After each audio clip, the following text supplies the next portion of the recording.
चित्तौड़गढ़ में पुरोहित लोग रहता था कि नहीं, इसको पहले बताइए भाई। तो चित्तौड़गढ़ के लोगों से हाथ जोड़ कर आग्रह करेंगे कि हमें अपना पुरोहित बनाकर रखें अपने पास, तो हम पुरोहित बनकर रखेंगे तभी ना राज होगा। भाजपा के पूर्व नेता टुन्ना जी पांडे महाराजगंज लोकसभा चुनाव में 20 से 25 गाड़ियों की काफिला के साथ भ्रमण करते नजर आ रहे हैं। हम आपको बता दें यहाँ पे लगातार दावेदारों की कमी नहीं रहा, लेकिन राजद के द्वारा इनको आश्वासन दिया गया कि आप तैयारी करिए। और हम आपको बता दें जहां जा रहे टुन्ना जी पांडे वहां पे एक माहौल चेंजर बन जा रहे हैं। आइए उनका बयान। टुन्ना जी पांडे महाराजगंज जो दूसरा चित्तौड़गढ़ कहा जाता है पूरे भारत में, उस चित्तौड़गढ़ की लड़ाई आखिरकार टुन्ना बाबा कैसे जीतेंगे चित्तौड़गढ़ के नेताओं से? आइए उनसे जानने का प्रयास करेंगे। बाबा कैसे जीतेगा चित्तौड़गढ़ की लड़ाई चित्तौड़गढ़ के नेताओं से?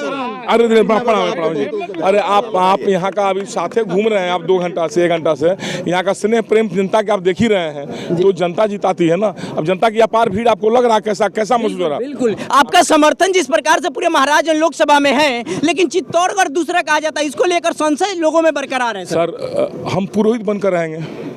आप अगर चित्तौड़गढ़ में पुरोहित लोग रहता था कि नहीं, इसको पहले बताइए भाई। तो चित्तौड़गढ़ के लोगों से हाथ जोड़ कर आग्रह करेंगे कि हमें अपना पुरोहित बनाकर रखें अपने पास, तो हम पुरोहित बनकर रखेंगे तभी ना राज होगा। अभी तक कहाँ आप जनता से मिलकर आ रहे हैं सर? अब गिनती मत करिए, उधर से अब सुबह से निकले हुए हैं और हमको लगता है कि मैंने कई हजार लोगों से मुलाकात सुबह से हो चुकी है रात तक। परसा पंचायत के मुखिया बुलबुल मिश्रा जी हैं, इनके आवास पे गए थे बाबा और लगातार इनके द्वारा इनका समर्थन किया जा रहा है। आइए हम बुलबुल भैया से बात करने के प्रयास। बुलबुल भैया क्या कहिएगा बाबा को लेकर के? हम लोग तो भैया के साथ हैं और भैया के साथ पूरा समाज है, जनसमूह है, हर वर्ग के लोग हैं, और हम लोग चाह रहे हैं कि यहाँ नया परिवर्तन हो और हर सुख दुख में ये साथ रहें, गरीबों के मसीहा बन के।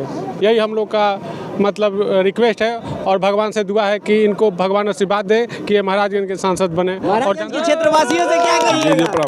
बस महाराजगंज के क्षेत्रवासियों से यही आग्रह करेंगे, यही कहेंगे कि आपने सबको बार बार मौका दिया, एक बार महागठबंधन के प्रत्याशी और महागठबंधन पर आप भरोसा रखें। टुन्ना जी पांडे को आप जिताइए, महागठबंधन को मजबूत करिए, आपके हर सुख दुख में वो महागठबंधन का प्रत्याशी खड़ा रहेगा और आपका जो भी विकास का होगा सो विकास करेगा। टुन्ना जी पांडे गेम चेंजर, इस बात को ध्यान में रखिएगा। हम आपको बता दें जो लोग हवाई में हैं, हवाई में मत रहिएगा। वहीं हमारे बढ़िया के पूर्व विधायक श्याम बहादुर सिंह जी का राजनीतिक कैरियर खराब हो गया इनके ऊपर एक कटाक्ष की वजह से, और आज महाराजगंज लोकसभा चुनाव लड़ने के लिए भावी उम्मीदवार के रूप में घूम रहे हैं। और जौन सैलाब को देख करके आप समझ सकते हैं पूर्व जिला विधान पार्षद ना रह के भी ये आज इतने इनका समर्थन है, कहीं ना कहीं ये जनता का प्यार है और इन लोगों का सपोर्ट है, सहयोग है। लगातार